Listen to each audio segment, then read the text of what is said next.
Why am I nervous about this one? Nervous, you might be asking why.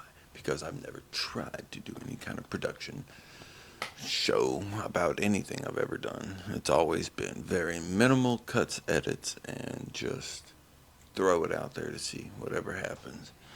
Whatever happens, happens. So, first time trying to make a little video. If you clicked on this thing, you can guess why. I don't like that. Cut.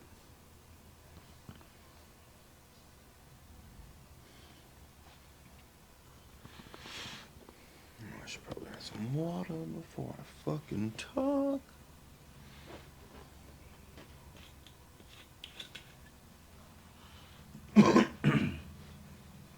First, I'm trying to make some original content. I guess everything I fucking put out's original, but everything I put out on YouTube, at least, is like no edits, no nothing. It's just raw footage of the stuff that I caught. Shit, I don't even fucking color correct a bunch of stuff. I just throw it out there, see what happens. Like it.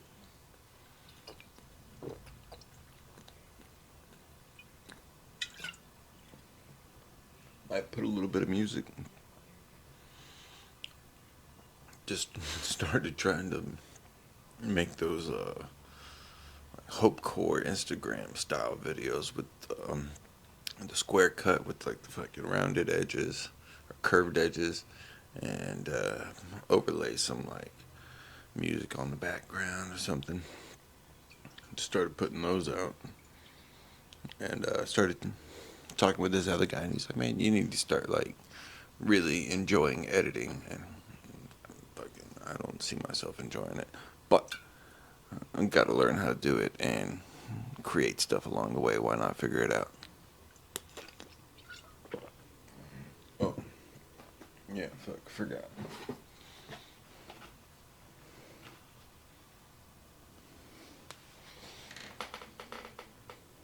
Let's go focus. I should put that automatic focus on. This shit's gonna be all choppy. Mitch Hedberg said it will not be seamless. And that's okay, because that's what we're going for in this video.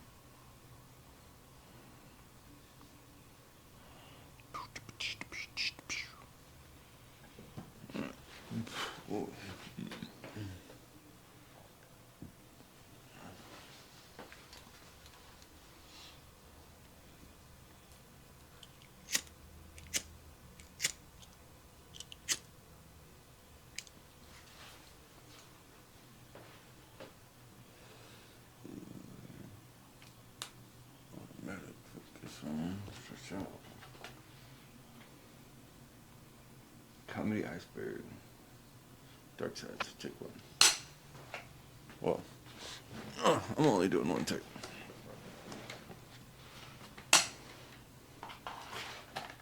If you clicked on this, thank you. I don't know why. You did leave it in the comments below, but if it was the thumbnail, a catchy title, or if you're a fan of comedy or psychology or whatever the fuck whatever made you click on this video, tell me in the comments below. Dark sides of comedy. Let's get into it. Man. Where's my picture? Oh yeah.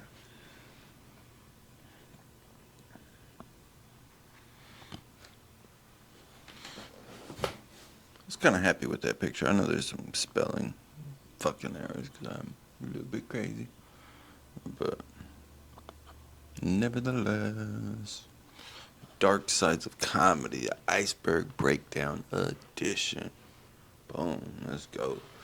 Dark Side of Comedy. Comedy is one of the most powerful tools we have. It brings joy to people, breaks tension, it gives voice to truth, it everything about the beneath the laughs. We gotta redo that. Jesus. Jesus, Lord, help us, please.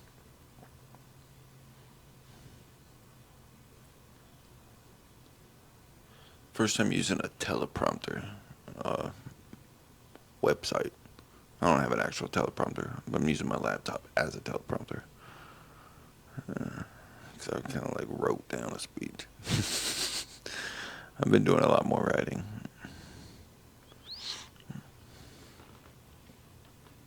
Trying to figure this shit out. How to. We'll get into it.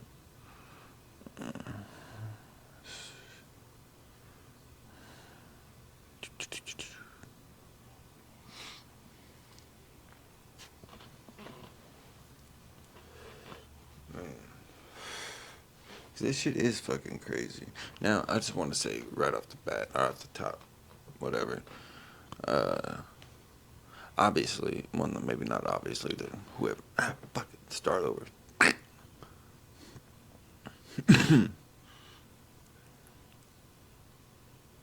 Right off the top. No.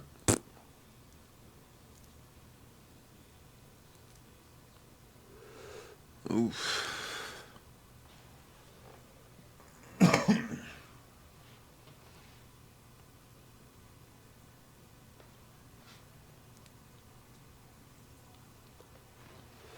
And Dark Side of Comedy. Iceberg Edition.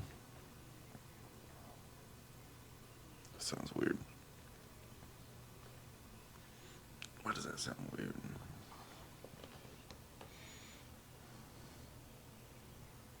The Dark Side of Comedy.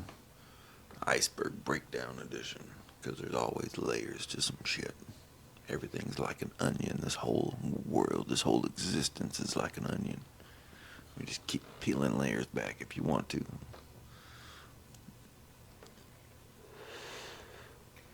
If you clicked on this video, I'd like to know why. In the comments below. Did the thumbnail catch your eye? Are you interested in comedy? Are you a comedian yourself? Whatever it is, let me know in the comments below. And like the video if you so feel inclined to. Alright. So getting into it, the dark side of comedy, the Iceberg Breakdown Edition. We all know comedy is like one of the most powerful tools we have in this life. It brings joy, breaks tension, gives a meaning and truth to the voice that we speak. But it's not all about edgy jokes.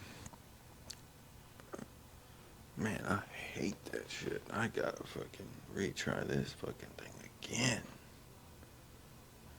Jesus.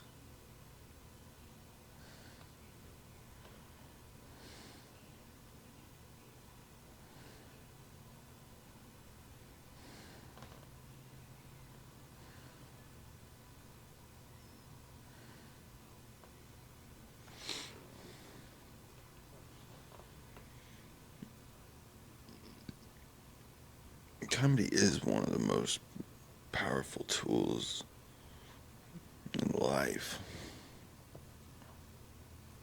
It does bring joy to crazy amounts. Crazy amounts. Jesus Christ, dude.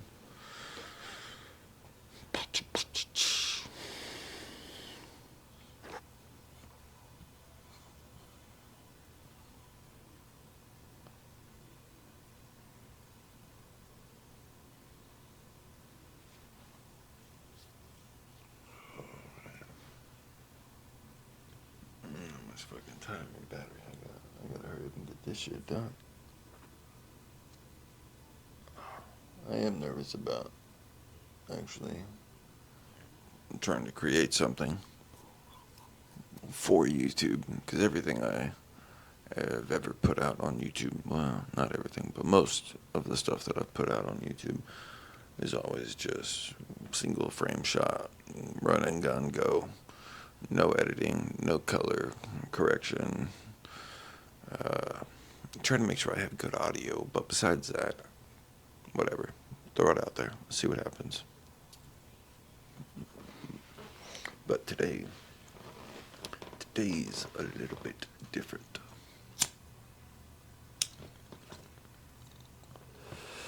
We're talking about the dark sides of comedy. Oh shit, wait, let's see, dude. You stuck through the intro this long. Watch out. Dark sides of comedy. Iceberg edition. Comedy Iceberg Dark Sides. Working title. Fucking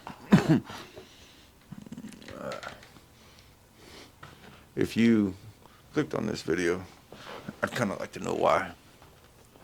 Are you a comedian? Do you enjoy comedy? Was the thumbnail catchy to you? Was it something about the title that made you click it?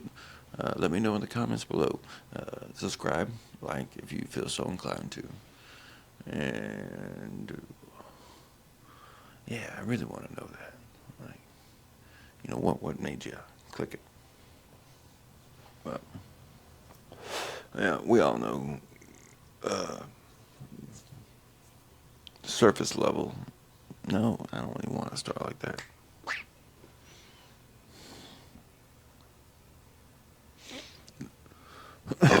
Dark Side of Comedy Iceberg Edition Breakdown.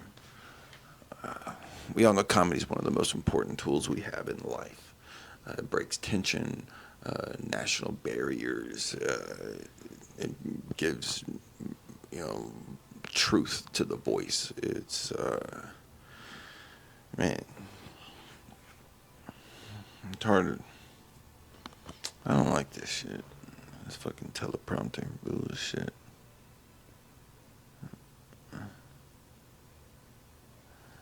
Why is this?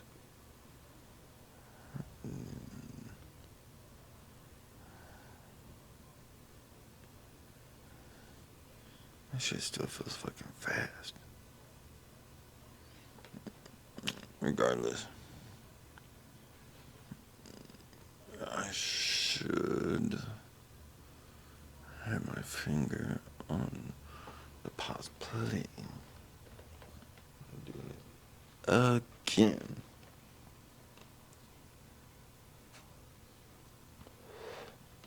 I don't even know what this is now. Take 6, 7. We're gonna make it happen though.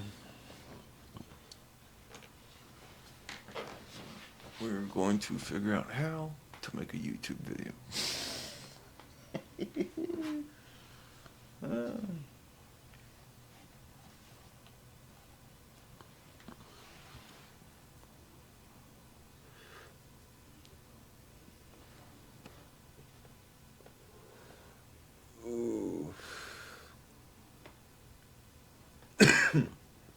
Obviously, one of the fucking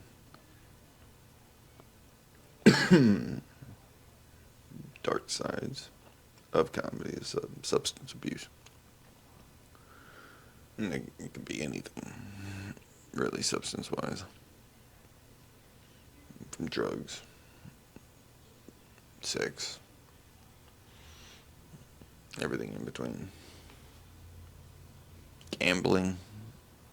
So many different vices people use.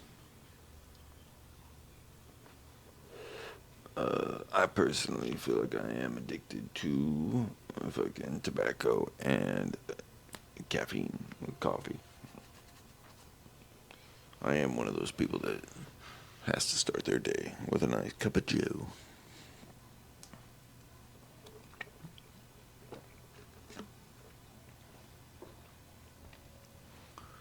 Ugh. Why the fuck am I nervous about making a goddamn YouTube video? Who gives a fucking shit? I mean, I give a shit, sort of, because I'm trying to fucking build on YouTube. Trying to make longer form content and more engaging content that makes people want to fucking watch and is not necessarily just stand up or drifting or any other fucking just bullshit out there, some fucking podcast or whatever. Try to put some production value behind something. It's gonna be very low production value because your boy broke, but besides that, just want to do something cool. And that's where we are today. The Dark Sides of Comedy, Iceberg Breakdown Edition. Comedy Iceberg Dark Sides. I don't really know working title, but I guess you've made it through the intro this long, so cha-cha. That's a weird way to do that. Run it back. You stayed through the intro this long, so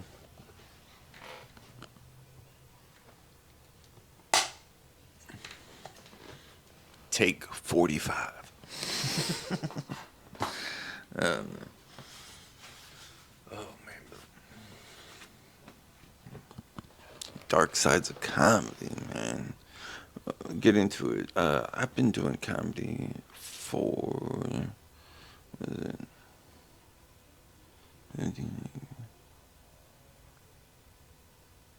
Like 6 years, 7 years. Consistently hard for 4 years now.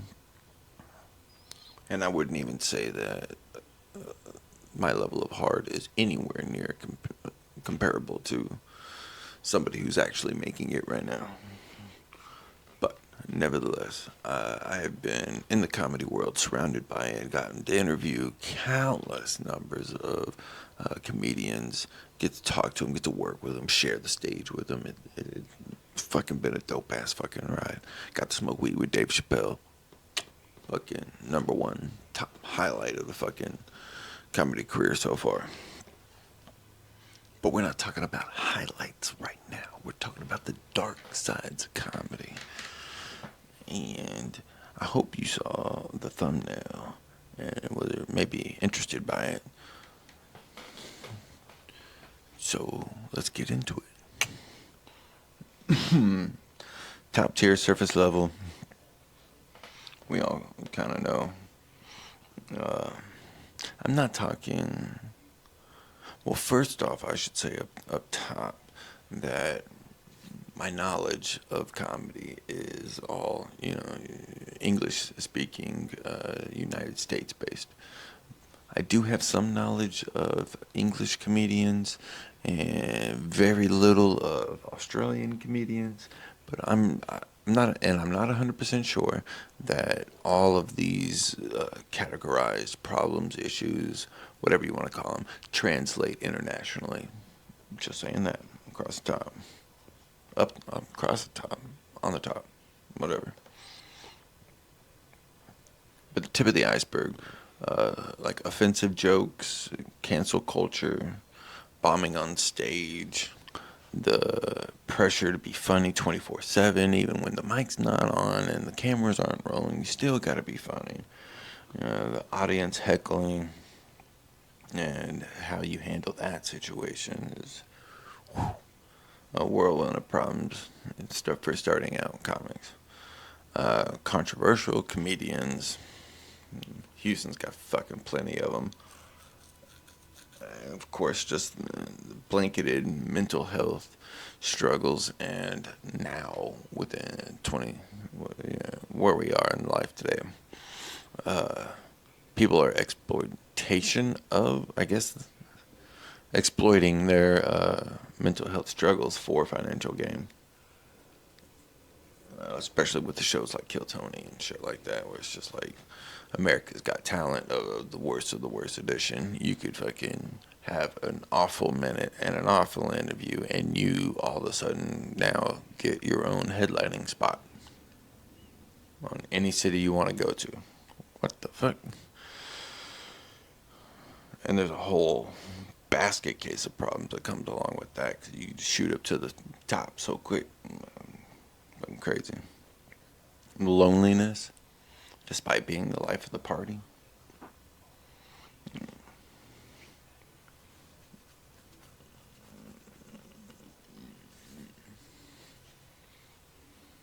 This is gonna be choppy as shit. I don't really like any of this. Talking about any of this.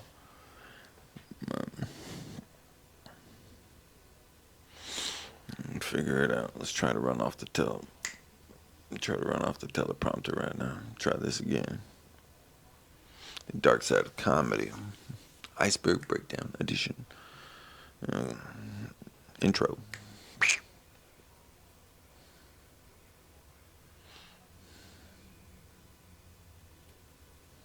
That's what maybe I should do it. It's choppy. Have a beginning, an intro, part 1, part 2, part 3. Part 3? How many are there? 4 parts, technically. Whatever. Do it like that. Find some clips from the internet to put into the video. I'll figure that out. The Dark Sides of Comedy, the Iceberg Breakdown Edition, or what is it? Iceberg Breakdown Comedy Dark Sides. I like that. Iceberg Breakdown Comedy Dark Sides. The iceberg. No, iceberg of the dark sides of comedy. Iceberg of the dark sides of comedy. That's where we go. Or the dark side of comedy. Iceberg.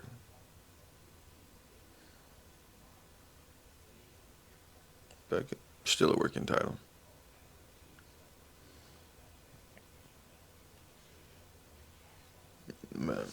Comedy is one of the most powerful tools we have. It brings joy, it breaks tension, gives voice to truth, and beneath the laughs, there's a darker story most people never see. And today I want to dive into that a little bit, just a little bit, surface level. Yeah, I don't want to say surface because we're going deep, but a quick analysis of the dark side of the comedy after being in comedy for 7 years. Why 7 years?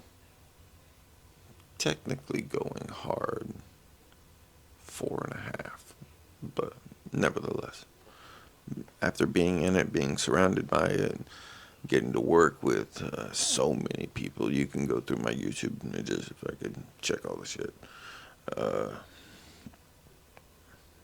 just being surrounded by it and privy of it, see a lot. And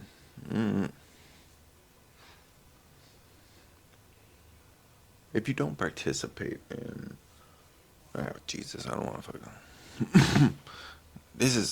It's gonna be hard not to go down some rabbit holes in making this video, but I gotta power through this. So.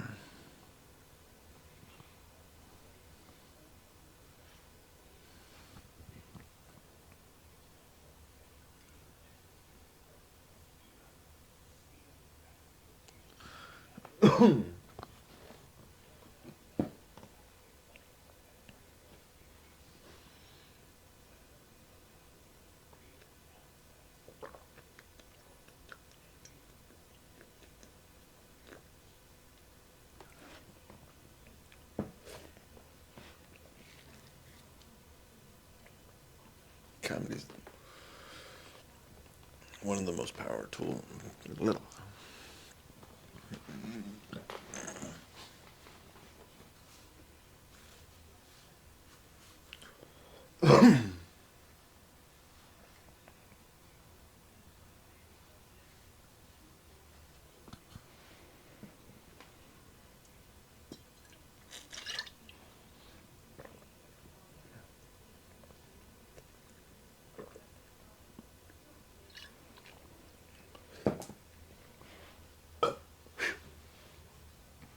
Comedy is one of the most powerful tools we have in this life. You know, it brings joy, breaks tension, gives a voice to truth, all across nations, nationalities, creeds, races, genders. It's a powerful thing to be able to use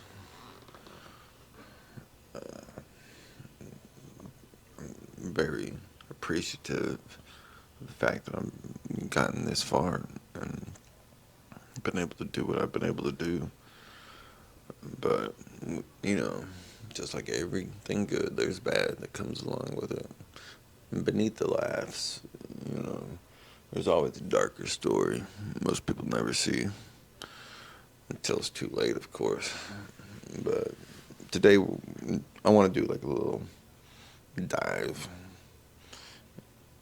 I want to dive into the darker side of comedy, from the obvious cracks to the painful depths that comedians often hide. You know, it's not just about edgy jokes, but also sometimes what that laughter is hiding. You know, you know. So let's get into it.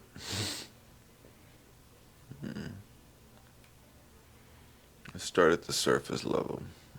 What most people already know: offensive jokes, comedians getting canceled, the horror of bombing on stage, the pressure to always be funny 24/7 when even when the cameras and mics aren't on, um, hecklers ruining sets. I'm fortunate enough to not have too many of those under my belt. Awful heckle stories, but been able to navigate it, and I'm learning how to deal with a heckler now in a more positive way, and it's been working pretty well. But of course, always jokes being taken out of line, especially, or well, jokes being taken out of context online is what I meant to say. It's messy. You know, that's kind of just the beginning. There's a lot of offensive jokes in Houston, Texas. A lot of offensive people doing offensive jokes.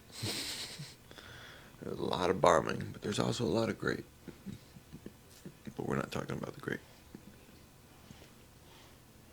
Not today. Not in this episode. I don't even know what this is gonna be, but we're making it something. Right underneath the surface, though, I would say like level 1 or 2 is the depression, the anxiety, the burnout. Of course, are all common.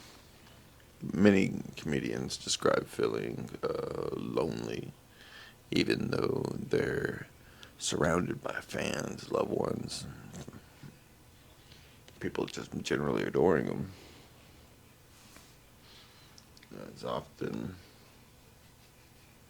What level is that? That's level 1.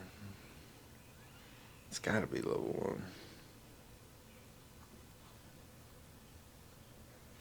1.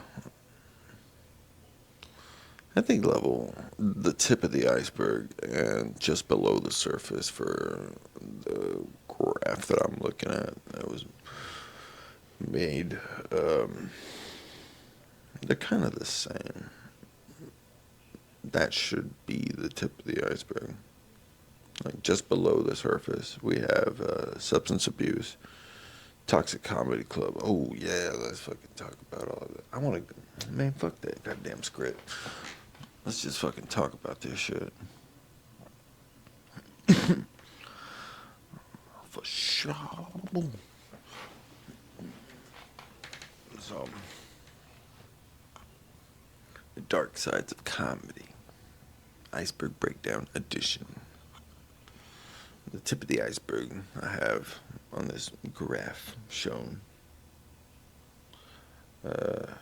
Mental health struggles, loneliness, despite being the life of the party. Man, I gotta figure out how to do this. I'm running out of battery.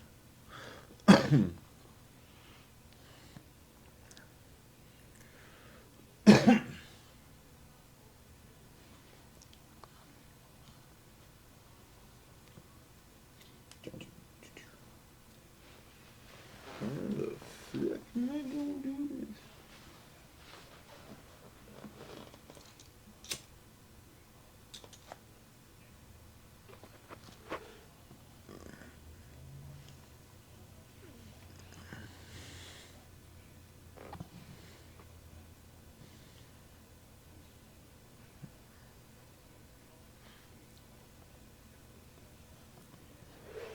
Sitting here trying to figure out how I'm gonna make this video.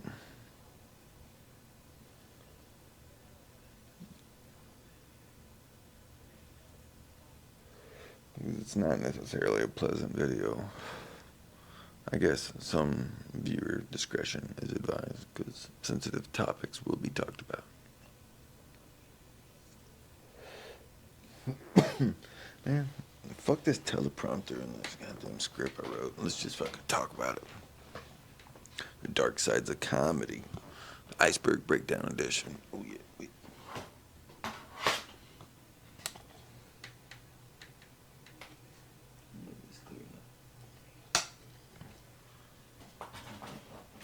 So let's just get into it. At the tip of the iceberg, we have offensive jokes, cancel culture. And I have a joke about cancel culture. I'm not worried about I'm not worried about cancel culture canceling me. Fuck it. Because I've been to jail. That's the real cancel culture. You get thrown in there, ain't shit fucking matter. So, as long as I'm not going to jail, I'm not fucking worried about getting canceled. And honestly, if you've paid attention to anything that's happened comedy-wise recently, with people getting canceled, ain't shit happened. They're still fucking working. Cancel culture is just bullshit. If anything, it props them up just a little bit more from the backlash you're putting on them. So, fucking do with what you will with that. Bombing on stage. Bombing on stage sucks. Terribly bad. Terribly bad. But it's okay. You didn't die. And you didn't go to jail. So, win-win. As long as, nobody's, throwing shit at you, you're okay. Even if it's a whole fucking group of people booing you. As long as nobody's throwing shit at you, or trying to fight you, or Will Smith you, fuck it, who gives a shit, really? What else we got here? Oh, pressure being funny 24/7. Even when the cameras aren't on, and the mics aren't on. I feel it in moments. And obviously, having to deal with family sometimes. I take care of an older mom, so I try to just be funny even when shit's not rolling for her sake, because let's face it, she's feeling down. It's got a lot of problems going on with her. I don't want to talk about it here right now, but so there is that kind of pressure to just to kind of lighten the mood and be a little bit of a 24/7 comic relief for someone who's constantly feeling bad. There's that. Is it pressure? Not necessarily. Do I have burnout? Obviously, of course. Funny only lasts so long. Pure funny.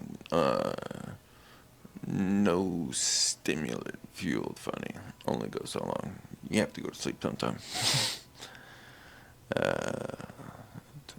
Audience heckling, yeah, I talked about that. Well, no, I didn't. But it goes kind of with bombing on stage. Heckling sucks, of course, and it makes you feel terrible if you don't know how to handle it. Best way I've heard or have come up with to deal with it is you have to do 1,000,001 things in a matter of milliseconds. Whatever the person says to you, you have to take that, scramble in your brain real quick, try and find something funny to shut them down peacefully without pissing off the rest of the room. Let them know it's not okay to talk to you if that's what you're going for, or if you're trying to do the crowd work, which the internet loves. Figure it out. Figure out how to deal with that heckler in a positive way, unless there's just no hope, then fucking nuke the whole fucking room. Who gives a shit? Obviously, that's not advice on what to do. It is fun sometimes, though. Just saying fuck it and just letting everybody have it. Who gives a fuck? Controversial comedians. There's plenty of them. They're not going to stop making them. We should stop celebrating them and giving them platforms to further on their shenanigans. But this shit ain't gonna fucking stop anytime soon. Why? Because they're attention grabbing and controversial. Duh. And there's money behind it, I guess. I don't know. Let's see what else. Mental health struggles, depression, and anxiety. I think specifically depression and anxiety for me could be solved with a couple of things. I'm only depressed because I'm broke. I have anxiety because I drink fucking almost a gallon of coffee a day. That's gonna cause somebody to be fucking wired anxious. And I'm depressed because I don't have any money. If I was financially secure from day to day, week to week, month to month, year to year, I'd be fine. Depression, what the fuck you gotta be depressed about? Loneliness, despite being the life of the party. I've definitely felt that, of course, while I was doing van life for the longest time. Because as soon as you get off stage, you're just going and, I mean, if you're hanging out with somebody, that's one thing, but, like, even then, there's that point where you hit alone, like, you really, really are alone. It can be a dark place. It's always good to have a friend. Reach out to them. If not, family, of course. But you have to be okay, really, being alone, because we are alone most of the time. And honestly, truly, there is a good amount of joy and happiness that comes with, like, pure solitude, loneliness. If you sit with it and analyze it, it shows you yourself, and with that understanding, the loneliness kind of goes away. And obviously, like, complete isolation is like the worst thing for a person. That's why, like, when you're in prison and you get in trouble, like, you go to complete solitude and you're around nobody, and that can drive people mad and obviously sad as well. But there is some happiness and joy that comes with learning how to be alone and be by yourself. And I'm not talking anything grandiose, but fucking go to dinner by yourself, go to the movies by yourself, and learn to be okay with that. Comedy show, go to a comedy show by yourself. We always need people at comedy shows. Okay, just below the surface, substance abuse. I was talking about earlier, alcohol and drugs. Uh, a lot of comics, I can't say all comics, but a lot of comics, especially in the early days being um, 60s, 70s, 80s, they definitely felt that pressure, to be funny 24/7. Got to be the life of the party. And unfortunately, a great drug for that is cocaine. A lot of people get hooked on cocaine. And to say it's not happening in Houston, Texas would be a bold out fucking lie. uh, on the other side of that, I guess, which is also in this level one, just below the surface, that level, if you're looking at the thing, which I'm realizing now is full of fucking spelling errors. My bad. Don't come for me, people who are like that. Oh, yeah, substance abuse and toxic comedy club culture. So I think those two kind of go hand in hand almost, in the sense that I don't drink and I don't do cocaine, and being that being the case, I don't get accepted by comedy clubs as easy because that fucking fuels the goddamn club. And it's almost like there's a gatekeeping aspect to it where if you're not into willing to do certain things, you don't get play at the club,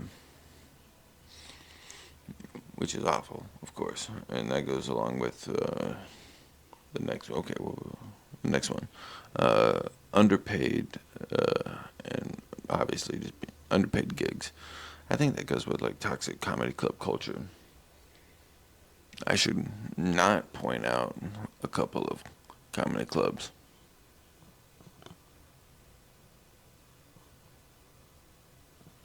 I do that.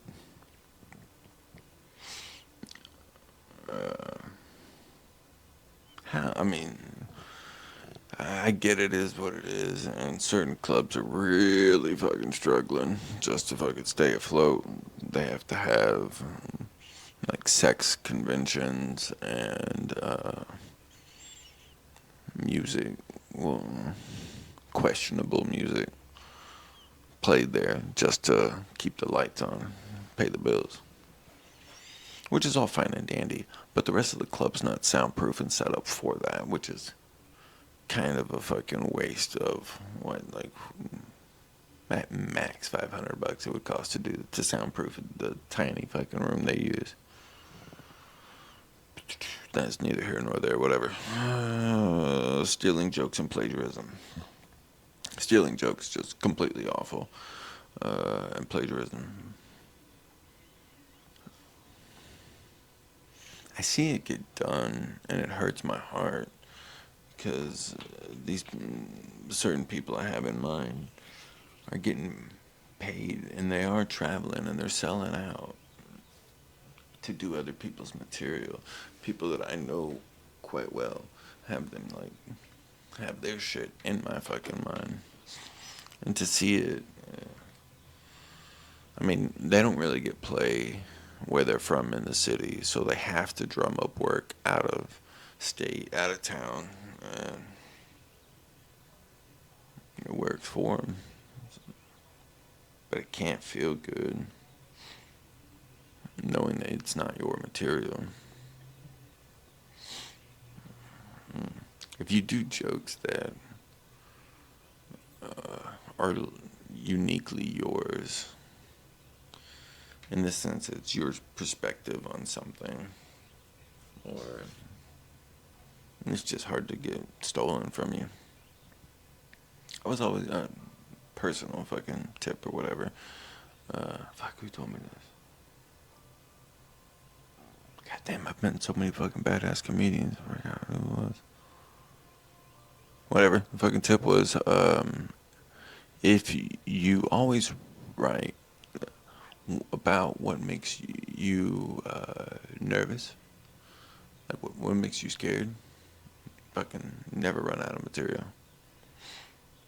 I was like, oh, come.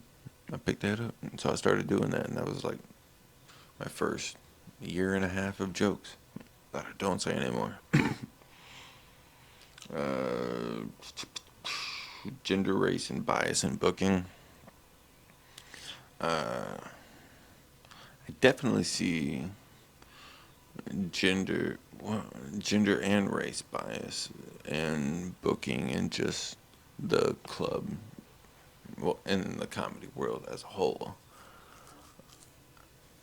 I'm a little bit more sympathetic towards race bias versus gender, only because, in my experience, the women that um, have certain opinions about men in the industry and how things are ran. Every woman in Houston that has, well, I can't say every woman, almost every woman, with the exception of like two, have slept their way to a higher up position. So when all that shit comes at me, I would take it with a fucking massive grain of salt, always.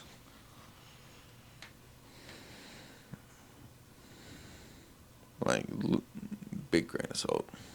Big grain of salt. But race bias, I see it all the time. uh, I think that my position in comedy, or where I'm at in comedy, in my personal life too, being adopted by a black family, living in a black household, I definitely see racial bias in booking a lot. Uh, I haven't. I mean, fuck. I'm trying to figure out how to say this politely or whatever. But fuck it, whatever. Uh, Black folks in Houston, black comedians, black club owners are the only ones that give me play in Houston. I have to fight so fucking hard for fucking spots anywhere else at the like three major fucking clubs that are around me. If it wasn't for the black comedy community in Houston, I definitely wouldn't have fucking survived, and I wouldn't be probably doing comedy today if it wasn't for them. Appreciate you, everyone. You know who you are. Okay, we are getting to the third level. Using humor to max trauma. Of course, there's different levels to that. Trauma could be anything. You stub your fucking toe, and you just try to laugh the pain off from that to, full on deleting yourself. Misogyny and harassment behind the scenes. Personally, never seen it. I know it's there. Definitely the misogynistic, man. The harassment has to be there. Houston has club owners that are like slumlords. Exploitative management agents. Yeah, kind of just talking about them. Self-destructive lifestyles masked as quirky. It could be anybody. Van life could be considered quirky and on a self-destructive path. Codependent audience validation. You do want to be liked by an audience and have that validation from them. But is it absolutely necessary? No. It is a darker side, though, when you don't get it off the rip, when it's just like straight up silence. Or if they walk out on you, or you walk the room, Jesus. You could definitely leave feeling unvalidated. Like you just fucking ruined an audience. All those people now, when they go to another comedy show, will be thinking about how shitty of a performance their last performance was with you. And that ain't good. Don't do that. But it's a dark side that happens sometimes. The toll of constantly mining personal pain for laughs.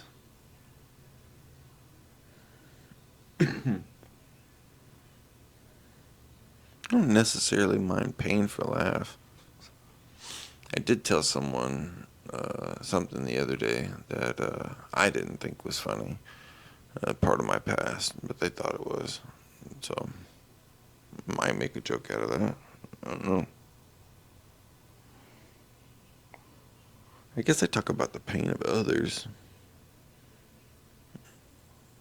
So it's not necessarily my pain that I'm talking about. I don't have to mind from myself. I'm talking about the pains of other people. Ooh, I'm hungry. I don't know if you just heard that. Take some more. Fame without emotional support.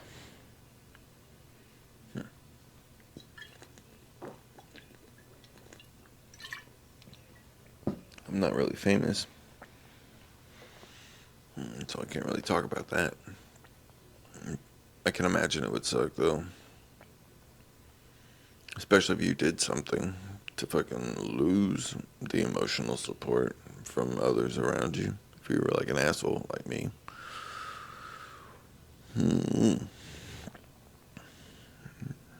Not having emotional support, regardless, fame or not fame, can hurt.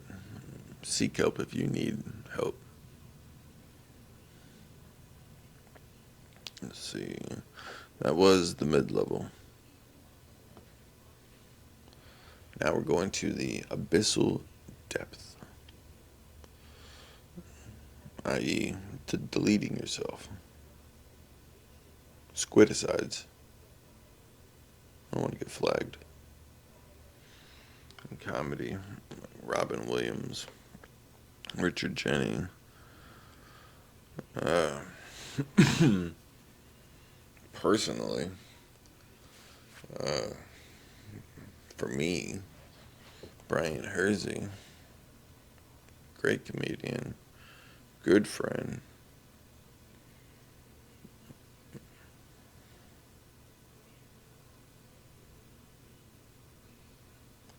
I can't say that I didn't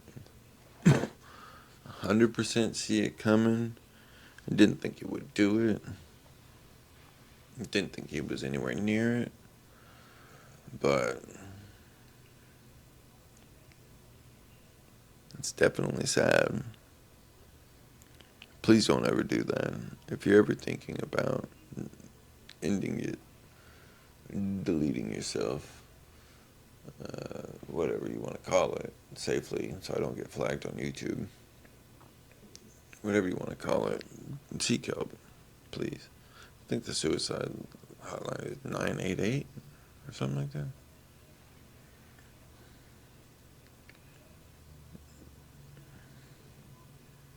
Cycle of trauma. The joke, reward, deeper trauma.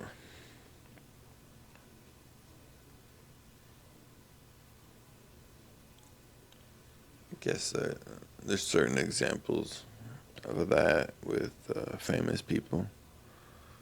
Like again, I don't use trauma to write jokes. I know some people do. Maybe I should. That's where my material would get famous from. It's talking about trauma, I guess. Don't know. Next one. Narcissism. Ugh. Next one. Narcissism and emotional detachment as survival tactics.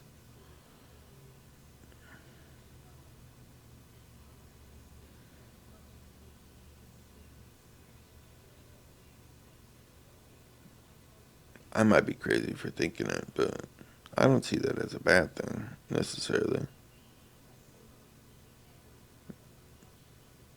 I might be narcissistic for thinking that, I guess. But you don't get too attached emotionally to anything in this life because you don't know when it'll happen. As a survival tactic, I don't know though. But just the idea of non-emotional attachment or detachment from stuff. And that probably comes from trauma for me as a child. Losing my father at a young age and then losing the next in line like father figure I had, which was much better than my actual father. Losing them both at a young age, pretty traumatic. I think that, along with having aphantasia, gives me some sort of ability to not get emotionally attached, so that the detachment is easier. I don't know. Maybe I should look into that more. Gatekeeping and blackballing in comedy circuits.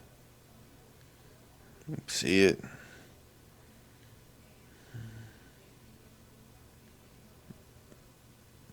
It sucks. Especially the gatekeeping part of it. uh, I asked one time why I was no longer able to do a certain show at a certain club that you have to be passed for to do. I asked why I was no longer passed to do it. Like, I had been on the show. Uh, I was on the flyer multiple times. Got paid for it, you know. And then all of a sudden, I wasn't passed. And I had asked the owner. Owner talks to all the people who kind of run the show, which the club's being ran remotely, and well, the owner is running it remotely, and so it's up to comedians to gauge who's funny, who's working, who's doing good, yada yada yada, whatever. He consults with them, and so he talked to them, and they gave a list, which I had made my back screen. Oh, Jesus.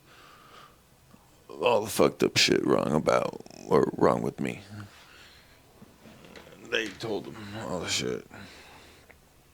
And you could see the sort of gatekeeping and dumb ideas that they have with it.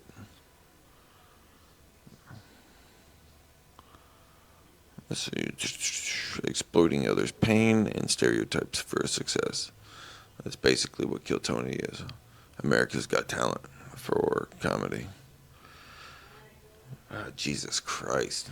Yes. What?